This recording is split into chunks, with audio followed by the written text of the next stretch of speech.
Assalamualaikum warahmatullahi wabarakatuh. Sahabat Islam, dunia sedang berubah dengan cepat. Teknologi meroket, informasi melaju dalam detik, tapi ada satu hal yang berjalan di balik layar, nyaris tak terlihat. Sebuah proyek yang dipercaya sebagian orang tengah disiapkan oleh kelompok elit, bukan untuk sekadar menguasai dunia, tapi untuk menyambut sosok yang ditunggu selama ribuan tahun oleh kaum Yahudi. Dia bukan nabi, bukan penyelamat, tapi sosok paling berbahaya dalam sejarah umat manusia. Dialah Dajjal. Pertanyaannya adalah, apakah proyek penyambutan Dajjal sudah benar-benar dimulai? Sahabat Islam, Yahudi dan konsep Mesias.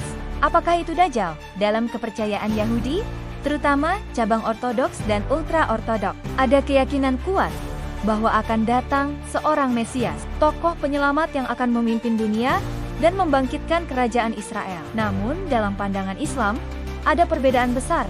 Mesias dalam pandangan Islam adalah Nabi Isa alaihissalam yang akan kembali ke dunia di akhir zaman. Sementara yang ditunggu oleh orang Yahudi adalah sosok lain.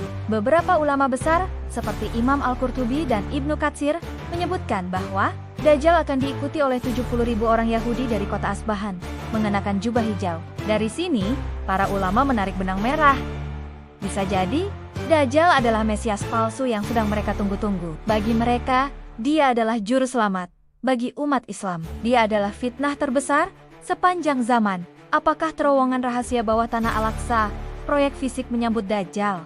Sejak tahun 1967, Israel menguasai wilayah Yerusalem Timur, termasuk kompleks Al-Haram Syarif yang di dalamnya terdapat Masjid Al-Aqsa. Sejak itu, penggalian demi penggalian dilakukan diam-diam di bawah masjid. Laporan dari beberapa organisasi, seperti Islamic Heritage Foundation, menyebut lebih dari 30 terowongan bawah tanah dibuat. Beberapa bahkan sudah menembus hingga fondasi Masjid Al-Aqsa.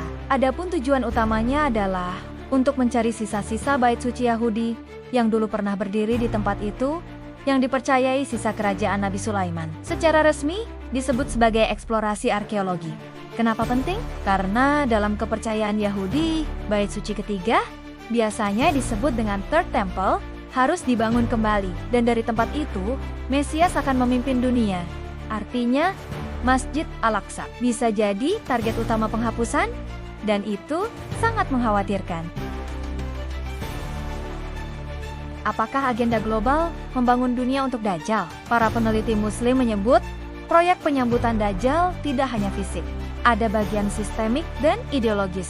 Pertama, membangun tatanan dunia sekuler dan liberal, agar umat manusia meninggalkan agama dan tak lagi bisa membedakan kebenaran dan kebatilan. Kedua, pengendalian informasi dan teknologi melalui media sosial, AI, sistem keuangan digital, hingga narasi budaya pop. Ketiga, proyek artifisial Mesia. Sebagian ahli meyakini bahwa sosok Mesias yang akan tampil bisa didukung oleh teknologi seperti hologram 3D, manipulasi genetik, atau bahkan hasil rekayasa manusia dengan bantuan AI super canggih. Sahabat Islam, Rasulullah telah memberikan peringatan sangat detail tentang Dajjal. Tidak ada fitnah yang lebih dahsyat sejak penciptaan Adam hingga hari kiamat selain fitnah Dajjal. Hadis riwayat Muslim. Karakteristik Dajjal menurut hadis tersebut adalah memiliki mata satu, bisa menurunkan hujan dan menumbuhkan tanaman, membawa surga dan neraka yang pada hakikatnya terbalik, bisa berjalan cepat ke seluruh dunia, kecuali Makkah dan Madinah. Banyak ulama menjelaskan bahwa sebagian keajaiban Dajjal mungkin diperkuat oleh teknologi modern, misalnya kemampuannya menyebar cepat, pesawat atau drone, membawa makanan, bantuan logistik AI, surga dan neraka, ilusi visual dan hologram.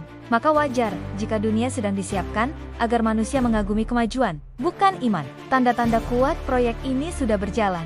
Mari kita lihat beberapa fakta menarik yang mungkin sahabat Islam belum ketahui. Pada tahun 2004, dibentuk kembali Sanhedrin, lembaga ulama Yahudi kuno yang disiapkan menyambut Mesias. Kemudian pada tahun 2018, pengembang Amerika dan Israel berhasil membiarkan sapi merah murni sebagai syarat penting untuk ritual penyucian Mesias. Setiap tahun diadakan festival March of the Flags, parade ekstremis Yahudi menuntut pembangunan Third Temple.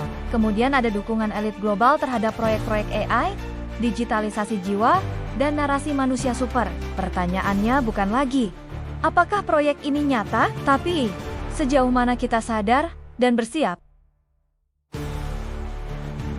Sahabat Islam, Rasulullah tidak hanya memperingatkan, tapi juga memberi solusi. Barang siapa yang membaca 10 ayat pertama dari surat Al-Kahfi, ia akan terpelihara dari fitnah Dajjal. Hadis riwayat Muslim. Strategi untuk menghadapi zaman fitnah adalah: pertama, perkuat tauhid dan iman. Kedua, hafalkan dan tadaburi surah Al-Kahfi. Ketiga, jaga jamaah dan ukhuwah, jangan jalan sendiri. Keempat, hindari ketergantungan pada kemewahan dan teknologi yang melalaikan. Karena pada akhirnya, perjuangan ini bukan tentang kekuatan fisik, tapi iman yang kokoh, ilmu yang benar, dan hati yang bersih. Sahabat Islam saudaraku, para pemuda akhir zaman, jangan biarkan dunia menipu kita. Kita harus tetap kritis dan cerdas. Jangan biarkan kemajuan membuat kita lupa akan iman yang seharusnya kita pegang erat. Kita mungkin tidak bisa menghentikan proyek-proyek besar itu, tapi kita bisa menyiapkan diri dan keluarga agar tidak ikut terseret ke dalamnya. Ingatlah, Dajjal hanyalah ujian, dan ujian ini hanya bisa dilalui oleh mereka yang berpegang teguh pada Islam. Mari kita perkuat ilmu, bangun kesadaran, dan terus waspada, karena bisa jadi fitnah Dajjal bukan akan datang, tapi sudah mulai berjalan. Sahabat Islam, jangan lupa like, komentar, dan share agar temanmu juga sadar akan bahaya ini. Wassalamualaikum warahmatullahi wabarakatuh.